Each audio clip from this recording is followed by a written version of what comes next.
WSJU Radio, DJ Mad Max on the airwaves up here at St. John's University from the borough of Queens. And we have a legend in the making in the booth with me here tonight. Goes by the name of Forrest West. Yes, sir. Yes, sir. Yes, sir. What's happening? What's happening? You know, I appreciate you coming here tonight.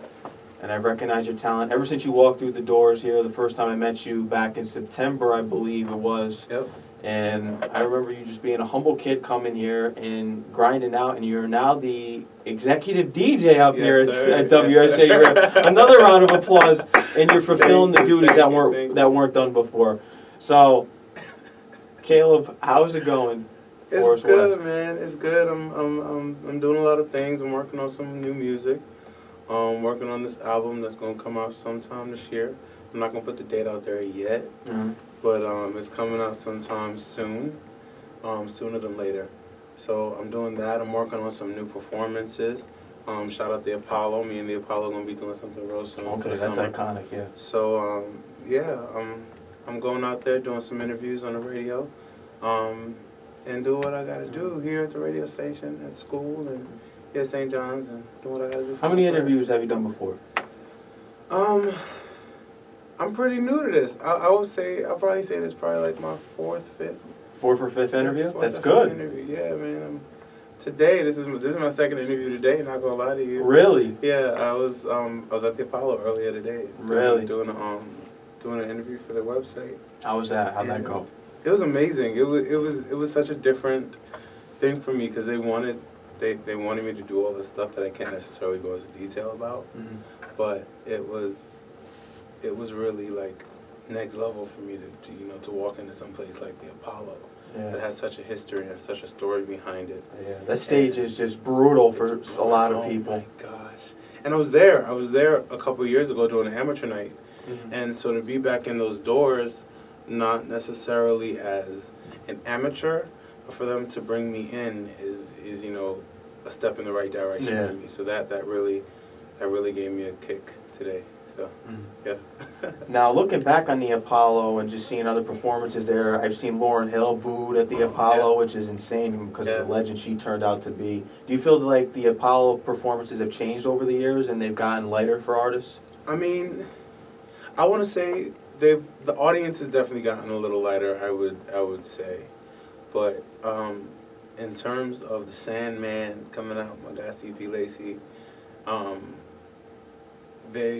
they've stuck to their tradition and they've stuck to their ways, and I believe that real, true, genuine music starts at the Apollo. Mm. So I really do applaud them, and I'm going to keep applauding them for their work and, finding who's who and really putting these artists through the tests and the trials that are needed, to really be an artist in today's time and even back then's time. Mm.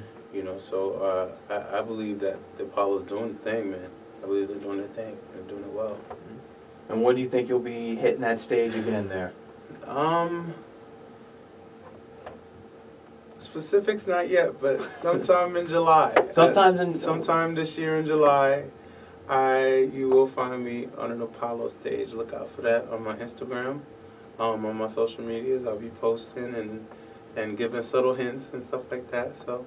I'll be there sometime soon. Mm-hmm. Yeah.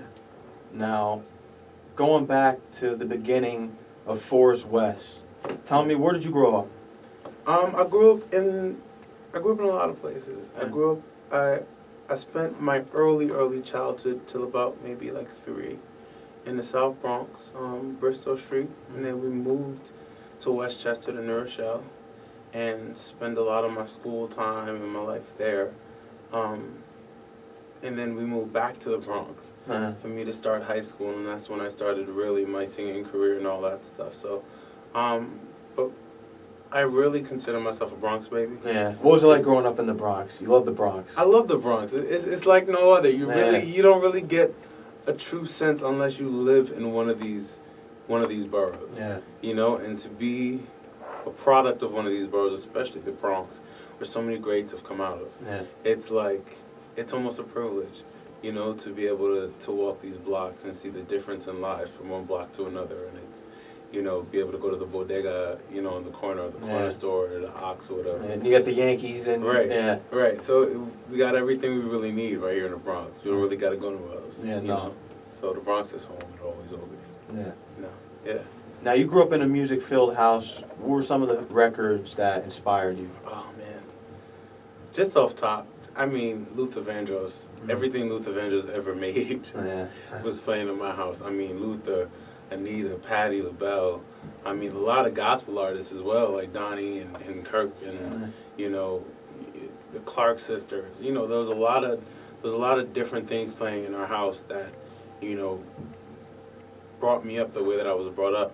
You know, and gave me my taste in music and my style of singing and all that stuff. So there were a lot of oldies in my house, Donny Hathaway, and you know, it was a good place to be in terms of music. We had a lot of good, you know, joints pumping up in the house. Oldies, but they're goodies and they're classics. Yes, sir. Yes, sir. These are some classic people who are legends, and their stories will never ever go away. You know, Whitney Houston and Stevie Wonder, and you know, now it's P.J. Morton and Jasmine Sullivan.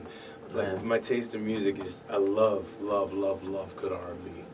And you know, it's I will say R&B is alive and well right now with the people who are taking the torch in terms of they're not necessarily mainstream yet, but there are a lot of people in the R&B world that are really taking it by storm right now. How about the people, specifically the R&B artists that you listen to on the radio today? Do you feel like they're carrying the torch well?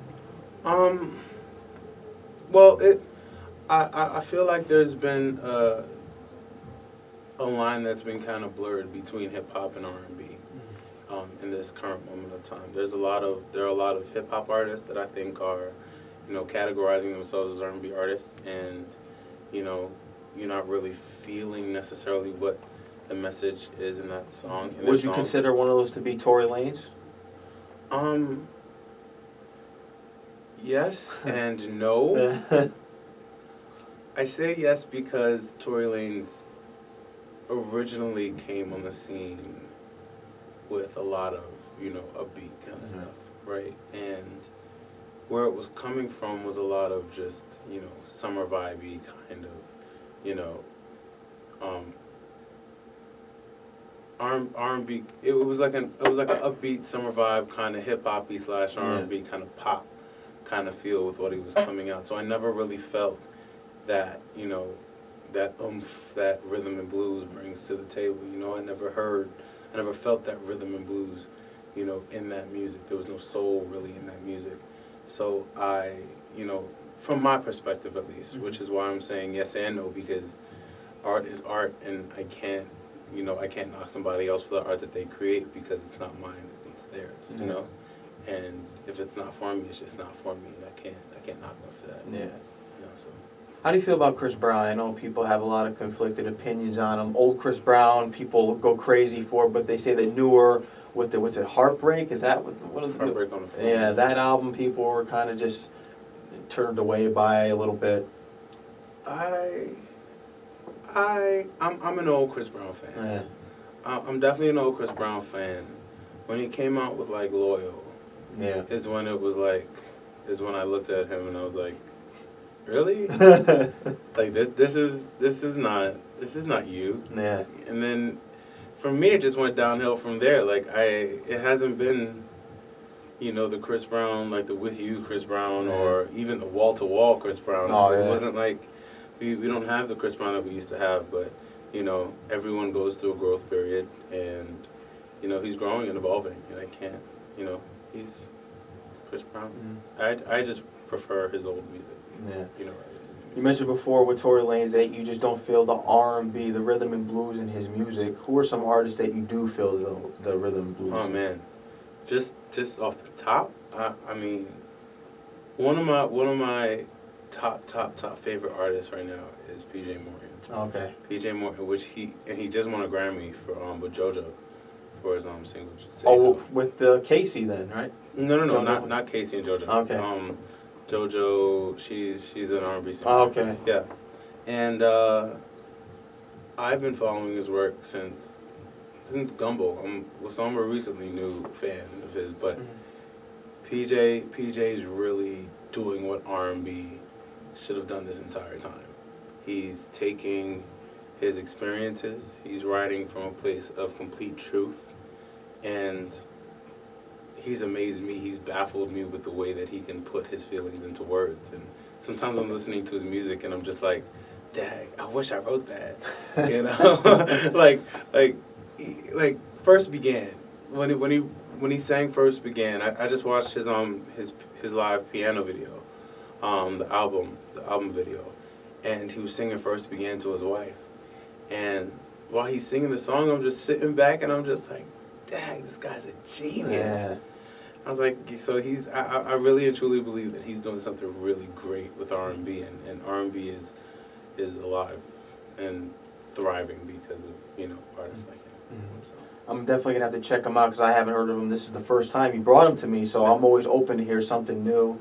Because I'm tired of what I hear on the airwaves, especially when it comes to hip hop, which is a disgrace nowadays. You and me both. Oh my goodness! I mean, there's just nothing good in hip hop right now. Uh-oh. It's unbelievable. But tell me, Forrest West, what made you choose the name Forrest West? Well, it's a deep story. It was a mix of how my mind was at the time, and how, my thinking process was at the time that I created it. At that time, it was, and excuse my voice, I'm like really sick right now. Oh, really? But around that time, I had so many ideas, and I have so many ideas that like constantly just pile up in my head that I, whether it be like a show or a new song or a concept or a movie, concept. There are a ton of ideas that just pop up into my head for no apparent reason. Yeah. And so I was thinking one day, and I was like, I called them trees. I called them my trees of thoughts. My trees of thought. And with that came the realization that in my brain, I can water these thoughts. I can either choose to nourish them or just let them die naturally. So all that being in a literal sense, in a figurative sense, I named it the forest. And so it was the forest. My mind is a forest full of trees of thought. And the West came from the fact that I really like Kanye West, which might get me sued in the future. But at this present moment, it's because I really love Kanye West. Mm-hmm. And that's just the honest truth. So, yeah, I love Kanye. And I have a lot of ideas. That's Forrest West for you. Yeah. So does Kanye. He's always got crazy ideas. Oh, yeah. Oh, yeah. But, yeah, I love him and his ideas, his evolution, his growth. I'm a big fan of him. Mm-hmm. I love to talk to him. Yeah. And I'm sure you would love to work with him. Oh, yeah. Oh, yeah, definitely. Definitely in the future. Did you hear snippets and leaks of his album Yandi by any chance? Oh, yeah, definitely. Yeah. I had them all downloaded, which I probably shouldn't say either. Did you hear the one with Charlie Wilson? I did. Yeah. I heard every version. I downloaded every version. I downloaded a version and did the snips and the cuts and made them individual tracks so that I could put them on my phone to listen to. Wow. It was that serious. And so, I listened to all of Yandi and I was excited for it to actually come out. And when Jesus is King came out, it was like a whole nother level for me. Mm-hmm. And I know you were a big fan of that album. I am a huge fan of that album. Being a believer, being a Christian, it was really cool to see, two major parts of my life kind of like mesh. Come together. And, one of the people that, I almost look up to, in most aspects, grow into a believer and grow and come home back to Christ is like, that was really cool for me. And, of course it got a lot of feedback and a lot of backlash, but at the same time, it's hard it should be hard for other people to judge other people's journeys, because we've seen where he's been. We've seen his downfalls and we've seen his come-ups. So to see him, finally make a move and stick to it so long at this point, it was really cool for me. So that was an exciting thing for me. Yeah, and That album was very influential for a lot of people, including yourself. Yeah. Now tell me, when did you start writing songs, composing? Oh man, I've been writing songs since probably like the fourth or fifth grade. And most of my songs started off as like poems. I still have an old tattered composition notebook in my house, you know, from fifth grade, where I would write all my poems and all my thoughts, and you know, later make them into songs and take what I wanted from one piece and put it in another. And you know, I've always loved, you know, story writing and telling a story. So I've been writing songs for quite a long time, you know. On the contrary, All Night was not written a long time ago. All Night was mostly freestyle. I'm not gonna lie to you. Wow. All Night was pretty much freestyle in the studio, and I was just in the zone and just going and going and going. And I got a verse, and they were like, "Wow, this is a nice verse." Me and the producer, Fleece, shout out Fleece, and we were in the studio. And it was like, "Yo, that's a nice verse." And I was like, "Yeah, I got it. Got the hook. Yeah, that was a nice hook. We got it." And we just kept on going until the song was over. And so you just came up with the hook on top of the head then? Everything was off the top. Everything was off the top. It was just, you know, it caused a lot of confusion with the opening lines, you know? Yeah. We'll take you to the hotel, top of the world in the motel. They're like, what? That doesn't make any sense. But, what comes easier to you, just off the top of the head or writing it down?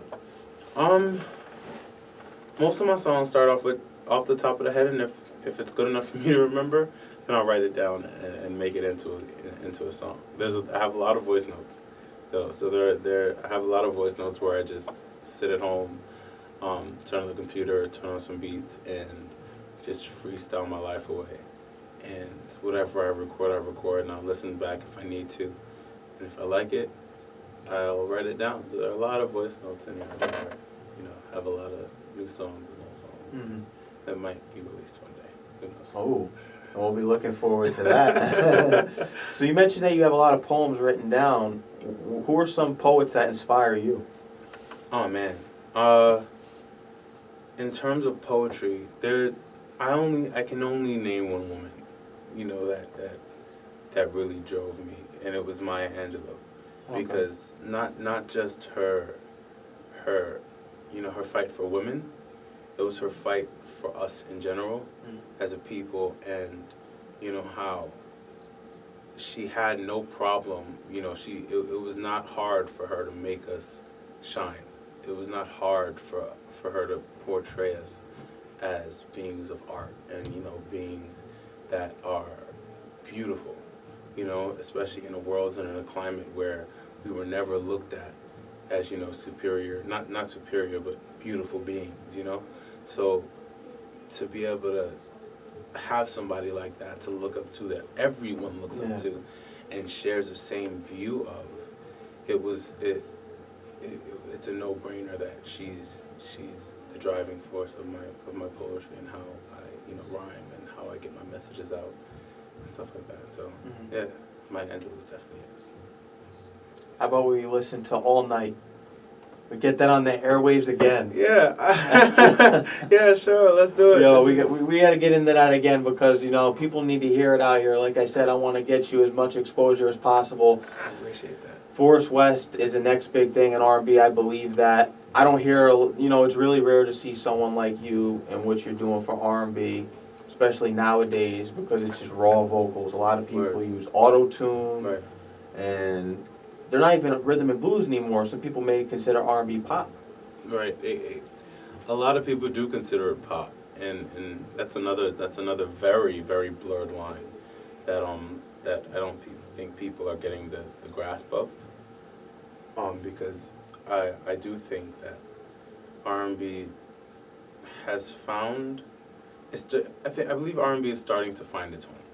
Yeah. I believe people are finally starting to separate pop and R&B, but of course it's going to take some time because there are always those artists who, you know, want to blur the lines and do both, and you know, so that's the current issue, but we're finding our way. You know, R&B is finding its place and finding its home, so we'll be there soon. And I think Forrest West is going to be the one to carry on that torch soon enough, so let's tune into All Night, yes, sir, which is available on all platforms. All platforms. So Make sure you go download it, support it, because it's a hit. Yes, sir. 8:27 p.m. Mad Max Forrest West. We'll be back in a few minutes. St. John's University, we are back from The Voice, WSJE Radio, Mad Max, 8:29 p.m. Forrest West is in the building with me. Yes, sir. If you've been tuning in. New York's own. Real R&B. Real R&B. Is what I call it. All night, you just heard it. You can purchase that on all platforms. All platforms. Don't just go on YouTube or give the preview off iTunes. Download it. Download that. Put some money in this guy's pocket. He deserves it. Real talent. Please. I gotta eat, y'all. I gotta eat. Please. Download it. Stream it every day. You know, when you're at a party, tell the DJ put on all night. If you don't have it, tell him shame on you. Yeah, please. Just put money in my pocket. I gotta eat, y'all. Now, is there any major DJs that are playing this record? I was actually on Rough Riders Radio not too long ago. Okay. Congrats on DMX's radio station. Yeah. And they've been playing my song, you know, faithfully. So I gotta shout them out big time. Everybody over there, Saucy and all of them over there, Sincere, DJ Rick Black, you know, all of them over there. Yeah. They all have been real family to me. So I gotta shout them out because they've been pushing it real big. And everybody here, you know, WSJU. Has really been pushing my stuff. So I'm really happy.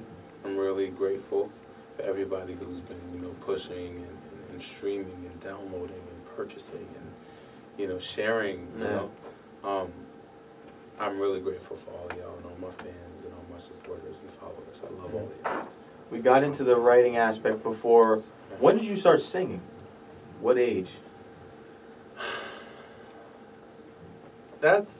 That's hard to pinpoint because I've been singing my entire life. Yeah. So it's been, you know, it's almost like I came out of the womb singing. Rumor has it I came out of the room and sang in G sharp. All my musicians who heard that just now just laughed. But it's not a joke for everybody.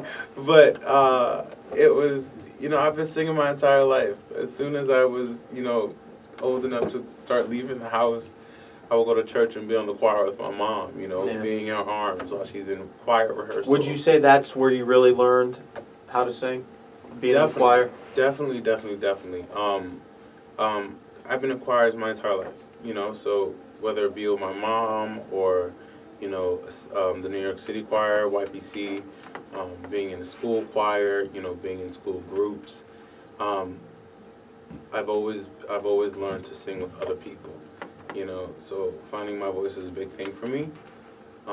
But being in choirs really gave me, you know, the theory that I needed, gave me the breath support that I needed, gave me everything that I needed to really be a solo performer, you know. So, yeah, Sawyer Cruz, my high school, I was in choir there all 4 years, and Miss Berglund, the music teacher, really, you know, instilled in me everything, the values, the morals, the theory, the art aspect, and the appreciation for the arts that I really needed to, you know, really appreciate my gift and appreciate the gift of music to mankind, because it's not really appreciated the way it should be, you know. So really big props, you know, to the music education department at Sawyer Cruz High School. They really do their jobs well to make sure that, you know, children like us know music and appreciate music like how it should be appreciated. Yeah, so. Or some other things that they may have taught you during your time there that you value right now. Oh man. To this day. Being humble. Yeah. You know, being grateful for what you have and not letting what you have, you know, distract you from what you're capable of getting. You know, and enjoying what you have so that you're not always looking forward to the better thing. Because if you're always looking forward to the next thing, you're never really going to truly appreciate what you have. You know, so just being humble and being grateful and really just accepting the opportunities that you do have, and you know, thanking the people who gave them to you. you know, so that cellular crews really instilled in me all my morals, most of my morals and my moral values, you know. So. Now, All Night wasn't your first song though that you made and put out before. No, it was not. No, it was not. I did a little stuff on SoundCloud. That, yeah, they're really old songs. I have maybe like 2 on there. There were never. It was like premature Forrest West. You know, so it was like me sitting in my basement, you know, on a computer, and you know, just trying out these songs and saying, hey, this sounds pretty good. Maybe people will like it.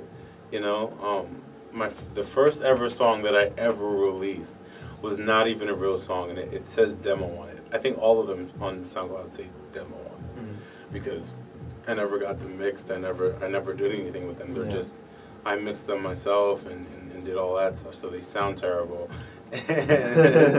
And so the first one I did was 1981, which I did in probably like sophomore, junior year of high school. And it was just something because people kept on asking me to put something out. And I was like, all right, I'm going to work on something, and I'm going to put it out just a little bit, just to see if you guys like it. And I put it out, and it like blew up around my school, and everyone was singing my lyrics. That was the first time I experienced people singing my lyrics and playing my song and singing along to it, and it was so different. It was so weird and so different to see people like enjoying you and enjoying the work that you put into something. And I still don't know how to react when people, you know, sing my song and sing my lyrics, you know. It is so weird. It's so weird because you put your work into it, and to see people liking it is amazing. I remember the first time I listened to All Night, the lyrics got stuck in my head. and that's the key for a hit maker. Yeah. Because if their songs get stuck in your head, that's it. Good. You did it. You're taking off. I did my job, you know. Yeah. But I really am glad for everyone who's, you know, listened to it and enjoyed it so much to the fact that they know the words, you know. Y'all are my motivators. Now, would you say that you were the star of your school? No. Of course, a lot of people knew me, but there were I can't say I'm the star of my school because there's so many wicked, talented people at CC that, you know, just need their moment to shine and just need their moment to take their opportunity to, you know, just go out there. There's so many people with such great voices and such great talent in terms of just musical ability, like keyboard players and you know, drummers and saxophone players. It is literally like being in High School Musical, yet nothing like it. And, you know, it is, there's just so much talent, you know, brewing in there that, you know, I could literally say our next generation of music could easily just be CC, and it'd be completely fine. Wow. That's how powerful some of these. Is there anyone else from your school that's getting noticed out there? I have a couple. My friend, well, her name is Angel now. Okay. Her stage name is Angel, but she's hopefully I'm gonna get her in here for an interview soon. Yeah. But she's been doing a lot of acting. She's been doing a lot of the acting stuff on like The Walking Dead and, you know, a couple of. Oh, okay, yeah.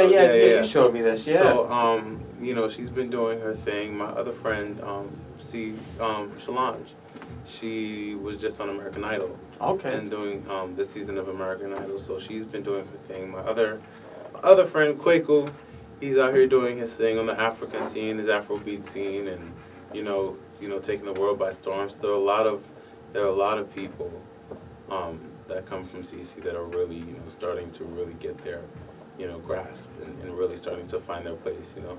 So I'm excited. I'm excited to what the future has in store for all of us, you know, and CC is a big part of that, you know, bringing this together. I am too, and I like what I'm hearing, that, you know, there's just so many talented people out there that you approve of, especially because I know you're a good judge of character. You know what's bad and what's good, so that's key. Yeah. That means a lot. It's more than talent out here. It has a lot to do with personality. Yeah. And how you come across to people when you first meet them, you know, and that's something I've always been working on, you know, and trying to make better. But I can honestly say a lot of these people's, you know, a lot of my friends, their personalities far, you know, outweigh their talent, and their talent is amazing. So to have a personality that outweighs such a gift is amazing. And to be able to meet them and, you know, experience them is amazing. So I love them to death. I love all my friends to death. And shout out y'all. Y'all are amazing. Yeah. Now, what's it like from your perspective when coming up, you know, you're just starting and you receive a negative comment? Do you think is the major factor in just keep moving forward and not letting that bother you? I don't view any comments as negative. You know, that's just my thing, because everyone has an opinion, and, you know, to call an opinion negative is already being biased to me. You know, so it's, you know, a lot of them is either, you know, if it's like you can't even really sing, it's like, thanks for your opinion. Thank you for, you know, stating what you wanted me to hear, and, you know, letting me know what you felt. If you want to elaborate on it, if you could tell me what I want to do better, and sure, let me know what I can do. You could say, oh, you're terrible at singing, but elaborate on it, right. They won't be able to. Exactly. So it's like, you know, if there's something, most negative comments are either just trolls. Yeah. You know. Or they can't be you. Right. I'm not going to say that. I'm telling it like it is. You don't have to say it. You're humble. I mean, it's just, you know, everything is constructive. I like to take everything constructively, and I always strive to make myself better in every aspect. So whether it be a negative comment about my singing, or, you know, my appearances, or, you know, my features, it's, you know, it's all out there. You gotta expect it sometimes. There's good and there's bad, and you just have to be able to take them both, you know? Yeah. I wish them a good life. Keep on going. Keep on going, and you know what? Forrest West is gonna keep going further. Yes, sir. He's in his Lambo. Yes, sir. What was Not yet. Yeah, I'm soon. being Lamb, but soon I'll be in a Lambo. Soon, very soon. What was your first big performance? Oh man, I would say it's like I have like two that are tied for like the top spot. One being the amateur night at the Apollo. Oh yeah, okay, that's huge. The other one is Title X Brooklyn, where I wasn't even a performer. I was a backup singer. Oh. For Donnie McClurkin, and we did. I think it was in 2017. I think it was the same year as the Apollo. So that was like a year for me. And we did it. And it was a sold-out show, sold out the Barclays Center. An arena full of people. I mean, to go out there and see the flashlights and, you know, everything going, and the floaty sticks, or whatever, the light sticks, or whatever they have. And the amount of celebrities I met, dude. The amount of celebrities was like, it got to a point where I almost kind of like checked out, because I was just like, all right, my brain can't take any more of this stuff. And who were some of the celebrities that were in there? Oh man, I'll start with this, just to give you guys a reference. You know, where we were, you could walk past Stevie Wonder's dressing room. Oh wow! You could walk past Stevie Wonder's dressing room and hear him rehearsing in his room with the keyboard in his room. So he was sitting at a keyboard, no mic, no monitors, no band behind him, just Stevie at the keys, rehearsing and singing. And it was, in that moment, I didn't know what to do.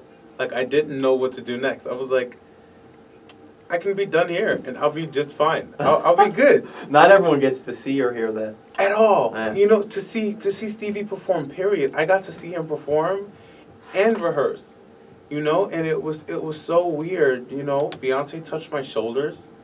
Yeah. Which was like, I'm a huge fan of Beyonce, so Beyonce touching my shoulders doesn't sound that appealing to everyone else.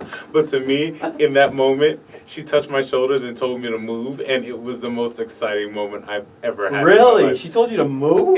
She didn't tell me to move, but I was like in the way. I was watching the show from Jay-Z was performing. Okay. It was near the end of the night. Jay-Z had just finished his set. I think like Angie Martinez or something had come on to introduce J-Lo or something like that. And the entire time, I'm already seeing all these celebrities pass. I saw J-Lo preparing for a set, Cardi B as she went on, Chris Brown, Remy Ma, Fat Joe, that's when All the Way Up first came out. And, you know, there were so many just superstars just walking like they're normal. And I was like, this is crazy. So I was standing in the back watching from a monitor, and I was expecting, because crew was going to move you sooner or later. There's like an entire party happening behind the stage. It's either you're behind the stage, in front of the stage, or you're in the dressing rooms.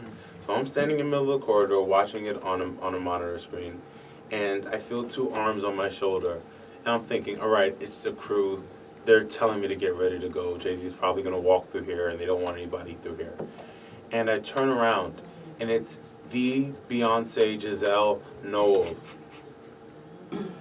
And I froze. I just froze, and I didn't know what to do. And she was like, "Excuse me." And I didn't know what to do next. You were just frozen. It was her, and Jay-Z was standing right behind her. No security. There was probably like one security guard behind them. But it was like, I was like, "You feel safe? Like around me? Am I that important to you? I love you." And I didn't know what to say at that point. But it was like, she said, "Excuse me," and it was so weird. And I moved and was starstruck. And Jay-Z came up behind her in his classic Jay-Z voice. He was like, "I'm sorry about that." And he dapped me up. He dapped me up. He was like, "I'm sorry. She has an effect on people."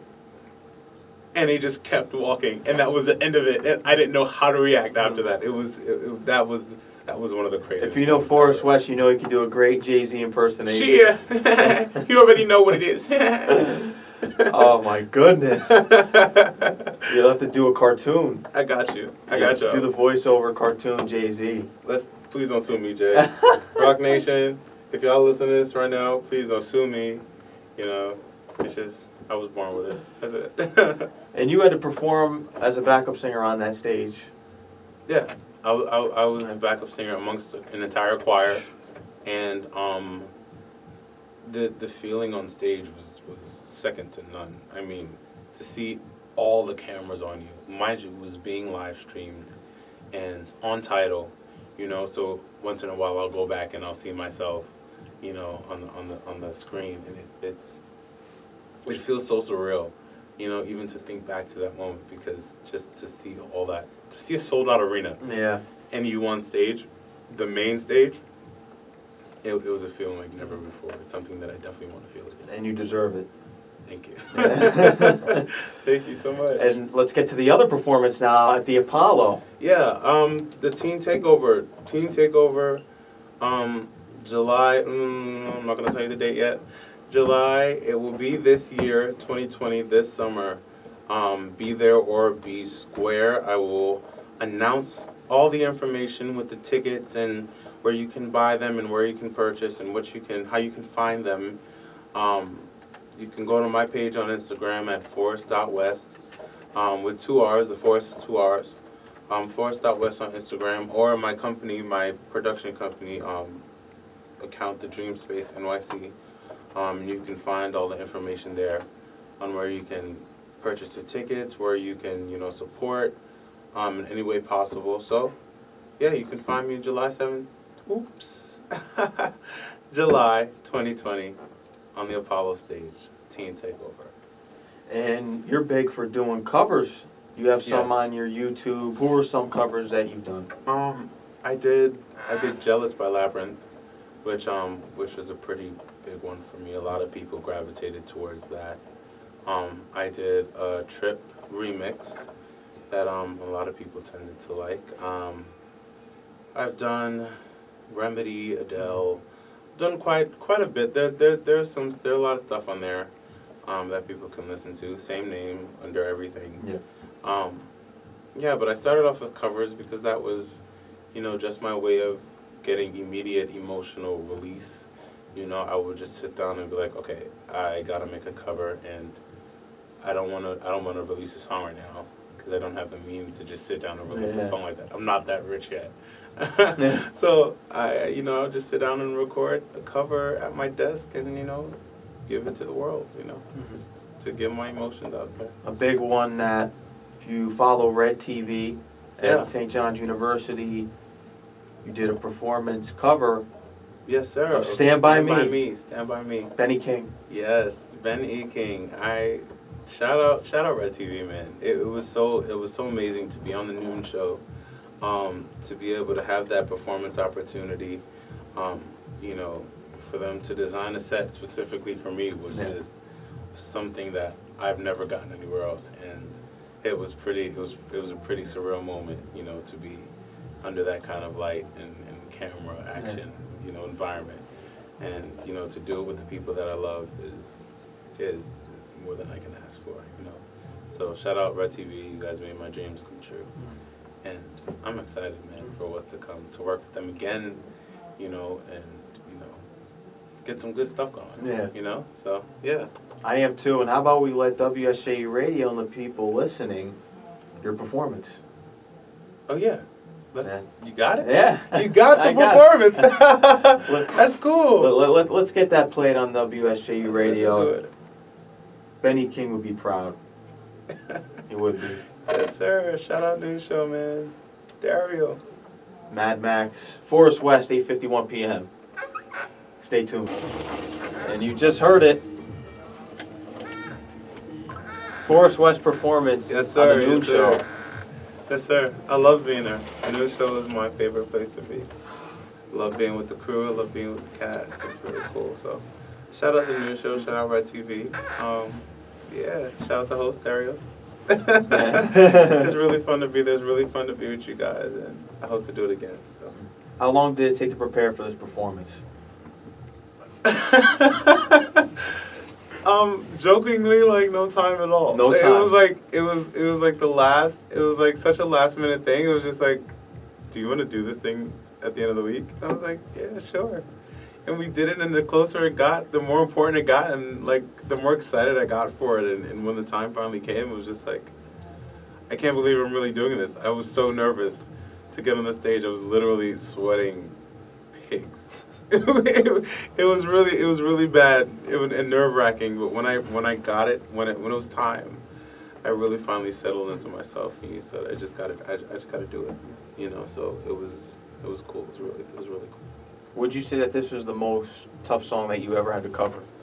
No. Gosh. I only say that because there are a lot of songs that I covered that I never released. But I have like a lot of Broadway songs. Okay. That I covered and never released.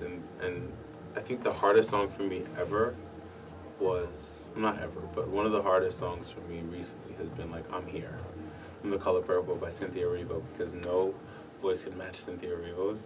So I love the song so much, but I just can't get it the way that she gets it. So that's the song that's been like, I've been working on. That's like my hobby song that I've been working on, on the demo. In the future, I'm sure we want to hear more covers from Forrest West. Yeah, you got them. We want to hear more, though, in the future. Who are some covers that you want to do in the future and put out? I recorded a Luther Vandross cover like a month ago, maybe 2 months ago, that I've been sitting on. Like I went to a studio and did the recording and mixed it. It's all mixed and mastered. And just sitting in my email, just waiting to be put out. Just sitting there. It's just literally just sitting there. So when are we gonna get to hear this? Or maybe soon. Maybe really soon. Maybe in a week. Maybe in a month. I think we should let them wait a little longer than that. We're still digesting the great Stand By Me performance. You might. But I'd love to do a lot more oldies and a lot more sad songs. Let's put it that way. I like to do a couple more emotional songs to really push at people's buttons, Why do emotional songs appeal to you? Because I think right now right now my life is a really emotional time. Mm-hmm. I'm going through a lot of changes, when it comes to friendships and relationships. I'm going through a lot of changes, and a lot of things are happening really fast, and it's a lot to take in. So emotional songs are where I get to release, and so there are going to be a lot of covers and originals that are really going to showcase what I've been going through and my journey so far. So I think emotional. I like to stick to emotional because emotional is, how I get my transparency out there. And then here we go, Daryl in the studio now from Red TV and WSJU Radio. He had a suggestion, and you saw the song. I saw the song. I saw the stickers. I saw the replies. My girl, maybe one of them, maybe. I'll leave it at that. I'd like to see you cover Charlie Wilson. Uncle Charlie. Uncle Charlie's a hard one. Yeah. Uncle Charlie is Uncle Charlie. Yeah. It's hard to. Or even get an around Isley his Brothers voice. song. That might be nice. That might be nice in one of the next ones. I got to think about it and get everything together. Maybe I'll start experimenting tonight. Mm-hmm. Maybe. Who knows? Now, we don't have to talk about music, but how about, because this is a big life decision, what made you choose to come to St. John's University? Oh man, it was a lot. I was originally going to go to Columbia and to do medicine, and I was right out of high school, and I was surprised that they accepted me. And I had never visited the campus. I had never visited St. John's University campus until orientation, and there was just something about I don't know if it was the packet they said. I don't know what it was. It was like a student's day where I came just for them to show us around the campus and stuff like that, and we stayed overnight. And it was orientation. I had already accepted it because they gave me the most money, and Columbia was wanted just a lot, and I was gonna go to St. John's just for the money purposes. But when I got here, it was like, whoa, I love this place. It was like everything I've ever wanted on a campus. You could see the city from here. Everyone was nice to me. It wasn't the same as high school. I could start all over again and be able to just, find my place organically, again in this new setting, and, start this chapter of my life in a place that I really and truly love, that has everything that I need. So St. John's really just felt like home to me as soon as I stepped on campus. So that's how I got here. How about this? How did you hear about WSJU Radio? Literally Frank Ocean. Frank Ocean, weirdly enough, I was walking past, I had a class last semester, which last semester was my first semester. I had a class on the 3rd floor, and I was walking up the stairs, and as I came out of the stairs, I saw this huge TV with cameras, and there were just people just chilling in what looked like a studio, and I was like, whoa, there's a studio here. Yeah. I saw the WSJU, The Voice. St. John's best kept secret. Right. And so I was walking past, and I heard Frank Ocean. I heard, I think it was Nike's. Nike's was playing. Somebody was playing Nike's off of Blonde. Yeah. And anywhere that I go that I hear Frank Ocean, I'm instantly attracted because Frank Ocean is my life. Mm-hmm. Is he your favorite? He is my beyond favorite. He is literally my life. I have everything he's ever released, whether it was leaked or not. I mean, the Lonnie Bro collection, which is like 63 tracks, is like just sitting in my music library, and I just listen to his music all the time. So hearing it here was just like another sign to say, okay, you're going in there. And that was, the rest is history, So. What's your favorite Frank Ocean project? Wow, that's a hard question.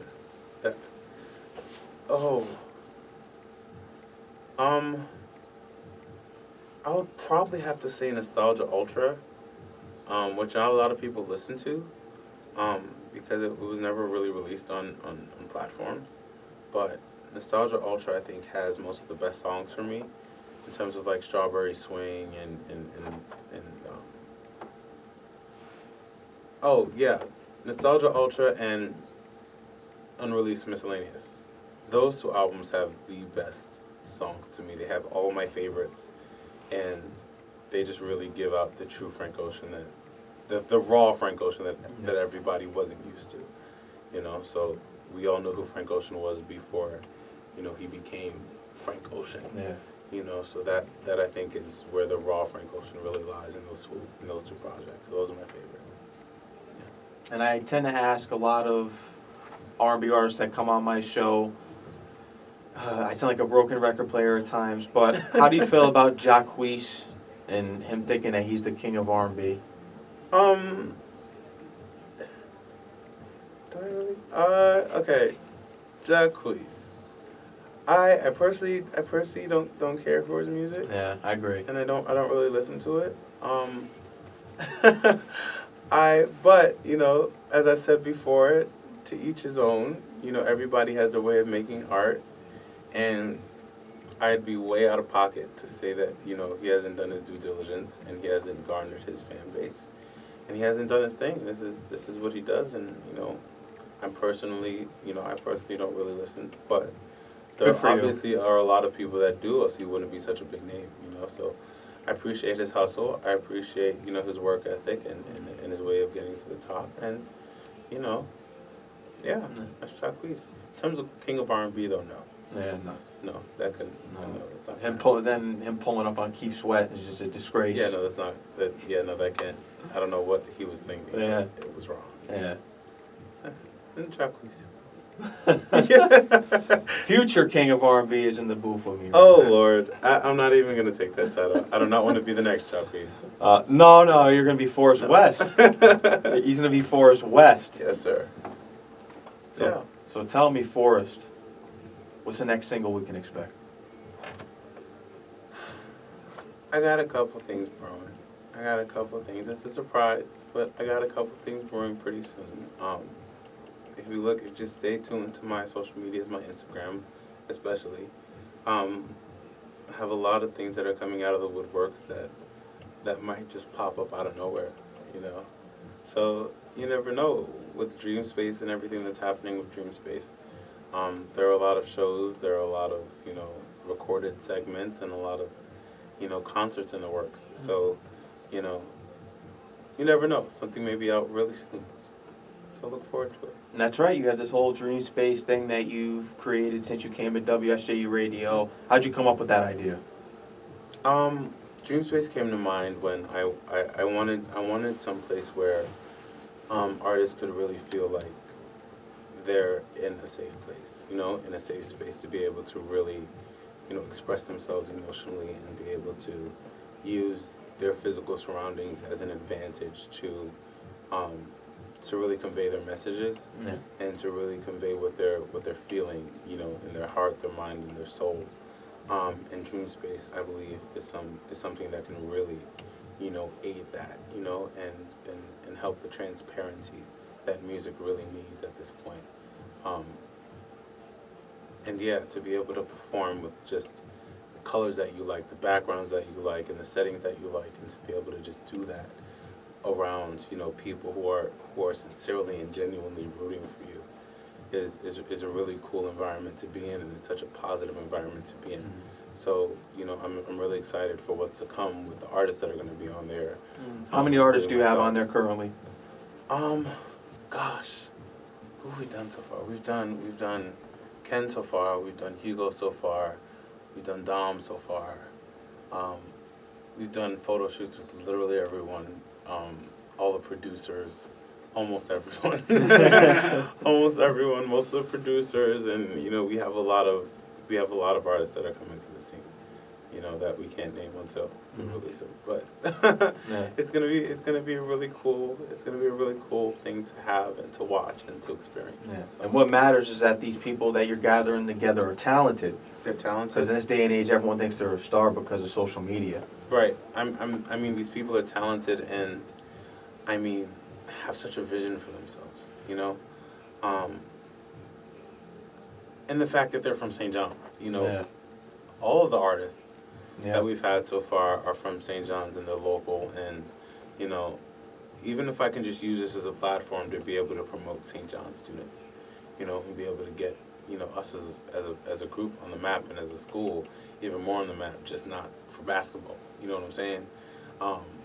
Because there's a lot more than just basketball Yeah. here. Of course, yeah. And so, We're more valuable than them, I think. Uh, We have more wins than them. Oh Lord, not gonna get into sports, not me. But there is a lot of talent on St. John's campus that deserves to be listened to and looked at and put on a platform. So if I can be the segue and Dreamspace can be the segue, to publicity, then sure. Why not? Why not help when you can, right? So that's Dreamspace. And you're big with videography, and I want to thank you for doing my promo Yeah. for my show, which was just incredible. Thank you. I don't have the time and money to, hire my own videographer, but that came out fire, and I got a lot of great feedback on it. Everyone at the station liked it, and I know a lot of people are probably going to be reaching out to you at the station and do it for them as well, and that's a big opportunity for you. Pretty cool, man. Anywhere that I can help, I like to help. Everything that I've been given is such a gift from from God, and I refuse to take it for granted. So the gifts that He's given me, I just want to use them to be able to help everyone else. That's what they're there for. That's what gifts are there for, to help other people. So anywhere that I can fit in a place to help, I will help. Anywhere that I can help somebody move forward, I will help them move forward. So I'm just here to help. That's who I am. And going back to before, that's what your high school taught you, being humble, and as you can see today, you're very selfless in helping people out. Yeah, I had to find myself, because I wasn't always, so, I don't know, I can't even find the word right now. I wasn't always so like this. There definitely was a time where I was an arrogant, person. Really? That You changed, nobody really you changed your behavior. I had to realize that, not everything revolves around me. That, things happen, things change, people change, and you have to go with it, and you have to be able to take what's given to you and make the best out of it, and make positivity out of any negativity that's thrown your way.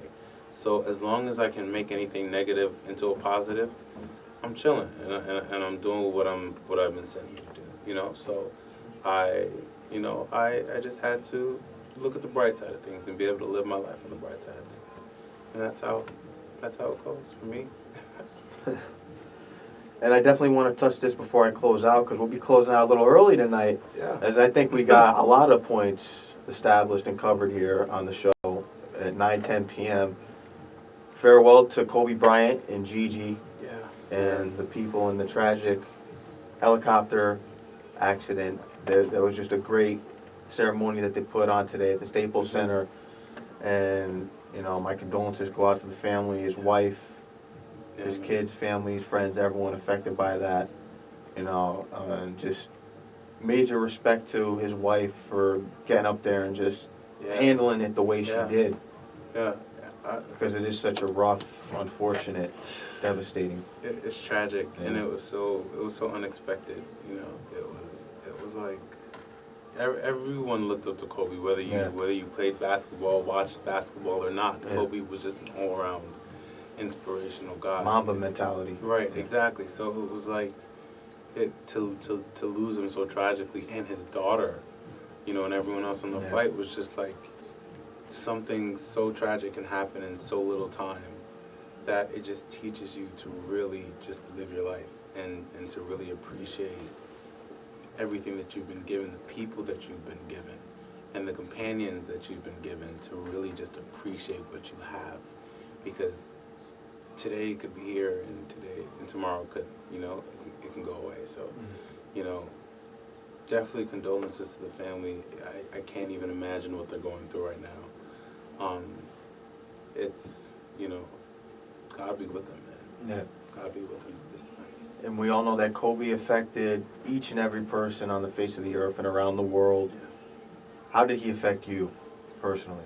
Oh man, Mamba mentality was just a part of who I am. It is a part of who I am, and you know, the sense of perseverance and the sense of, you know, not taking no for an answer is just, you know, how I think everyone should live. You know, I believe everyone should be ambitious in what they in what they believe in what they stand for, and for your goals. I believe that everyone should truly have that Mamba mentality when reaching for them and your dreams. And I believe that Kobe was really, really, really such a staple and the definition of what perseverance should be, and you know what really being a king was. He really just embodied powerfulness. He was powerful. He was a very powerful man, and in the way he spoke, in the way he played, in the way he talked, in the way he taught, and that will never ever leave me. You know, it will never leave me, and he will always be in my thoughts. So that's Kobe. Yeah. Kobe's important to me. Yeah, rest in peace. Rest in peace to Kobe Bryant, Gigi, and the rest of the victims in the travesty. And Forrest West, anything else you want to get out on the airways on my show tonight? Now is your time. Yeah, you guys can follow me on Instagram for all the newest information, whatever you want to be able to hear, and all my announcements and performances and single and album release dates and all that stuff will be on Instagram. For at Forrest.West, Forrest with 2 R's, .West. Yeah, you can catch me on radio shows here on WSJU, Thursdays, 1:30 to 3. You have an interview coming out, too. I have an interview coming out on Thursday with Jack Ross, an R&B singer who is amazing coming up on the scene. He's just unapologetically black, and it is the best thing to see right now in this climate. And so I'm really excited for the interview I have with him coming out this Thursday. That's good. And just stay tuned. There's a lot of good stuff coming out. So yeah, keep yourself posted. Yes, and keep them posted. And where can they follow you on Twitter? You got the Twitter too. I got the Twitter. The Twitter is like a personal account, but I'll keep it over for now before I close it, I guess. Okay. The Twitter is at the Forrest West B. Once again, that's the Forrest West B. You can follow me on Twitter there. I don't really post anything on there, but you know, you guys can follow me there, and maybe I'll get back on there soon. Everyone's getting back on Twitter now. So Yeah, that's where we get all our news from. Right. So I guess I'll get back on Twitter soon enough. Yeah. Is that it?